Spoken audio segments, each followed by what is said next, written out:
l'opposition qui doit pouvoir se conforter ou pas, tout en sachant, en se disant, oui, les populations de tout temps ont crié, nous ne sommes pas d'avis avec les réformes en cours, mais pour l'exprimer, l'occasion leur est donnée maintenant de pouvoir le faire à travers les urnes.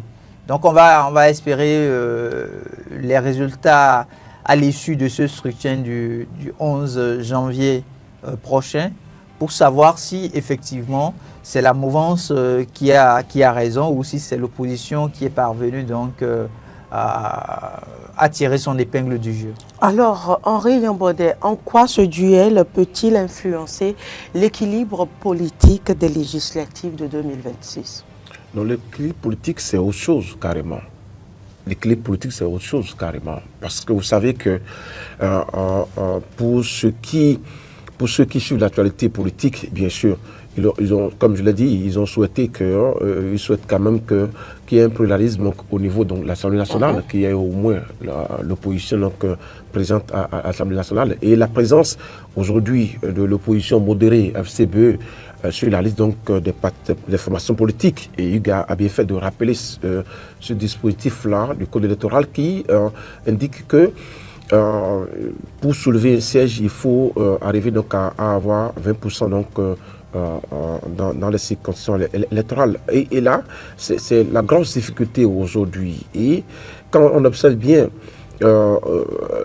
LD sera face à cette machine-là, parce que il est difficile d'obtenir 10% sur le plan national, mais arriver à trouver 20% dans chaque circonscription électorale, c'est encore un gros défi, un gros challenge. Et est-ce que LD aujourd'hui, face à cette machine électorale, quand vous prenez UP, qui a laissé donc une liste avec des expérimentés dans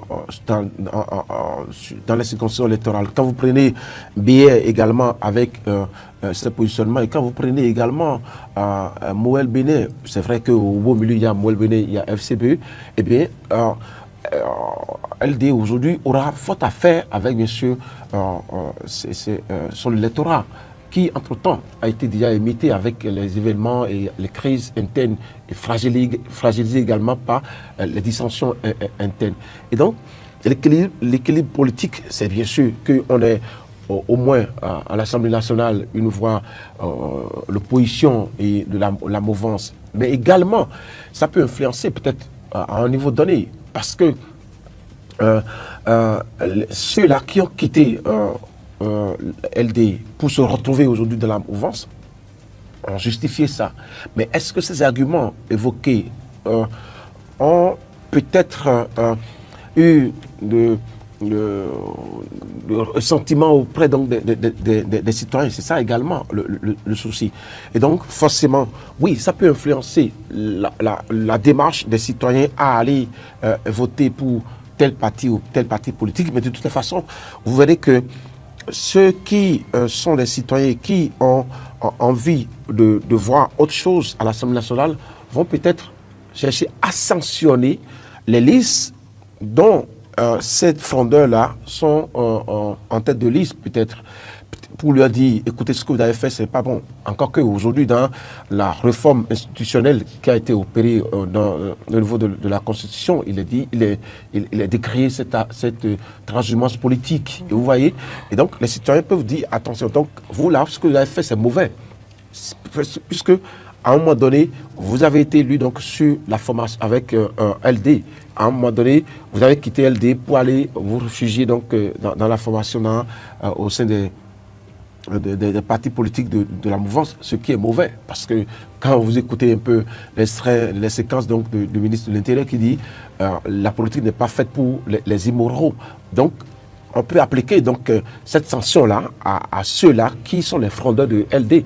Et donc le langage politique, les mots à utiliser pendant la campagne peuvent influencer le choix des citoyens. Et vice-versa également pour les frondeurs. Oui. Qui peuvent trouver également des arguments valables pour pouvoir justifier leur départ ou leur démission. Oui, il faut pas donc se voiler la face. Hein. Vous savez, cette affaire de LD a fait mal à plusieurs personnes. D'accord, on aurait aimé que, bien évidemment, qu'il y ait cette participation de LD pour prouver donc l'électorat. D'accord. Et donc, il n'y a aucun argument solide que les frondeurs vont arguer pour se justifier. Si prend, par exemple, ils se sont déjà justifiés, ils ont donné les raisons de leur choix. Justement, je ne refuse pas. Henri Yambodé.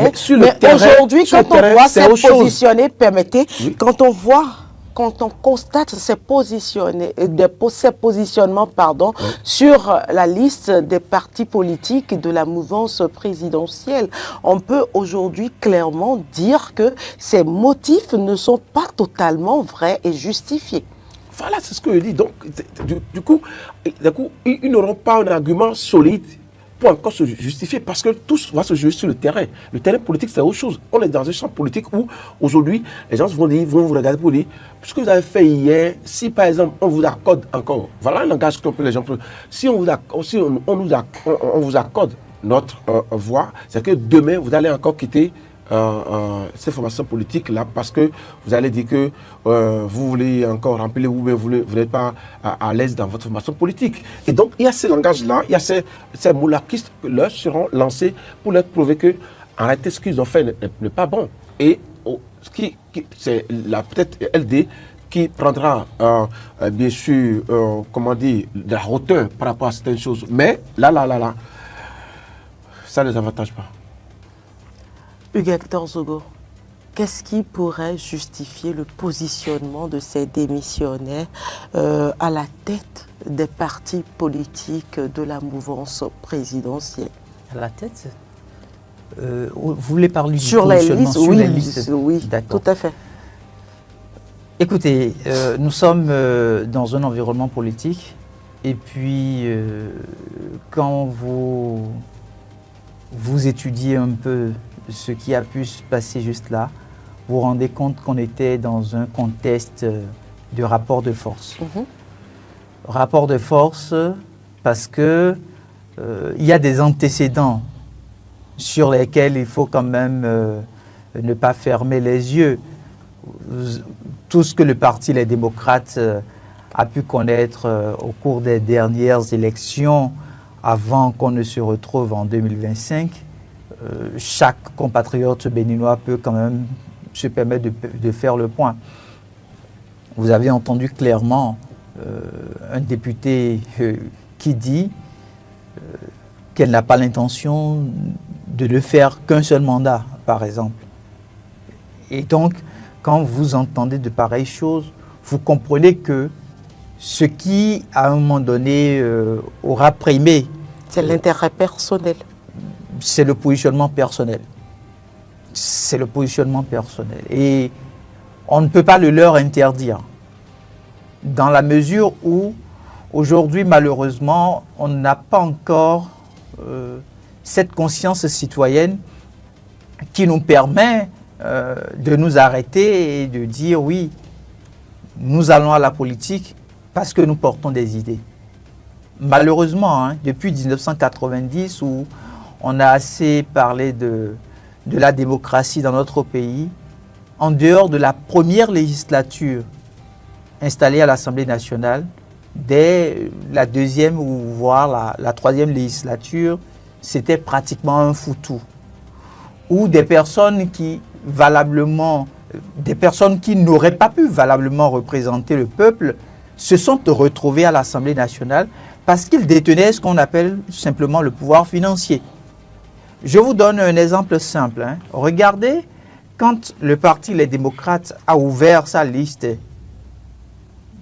pour permettre à ce que les compatriotes puissent s'inscrire pour le titre de ce qu'on pourrait appeler ce mini-test en interne avant d'aller donc à l'étape décisive et savoir ce ou ce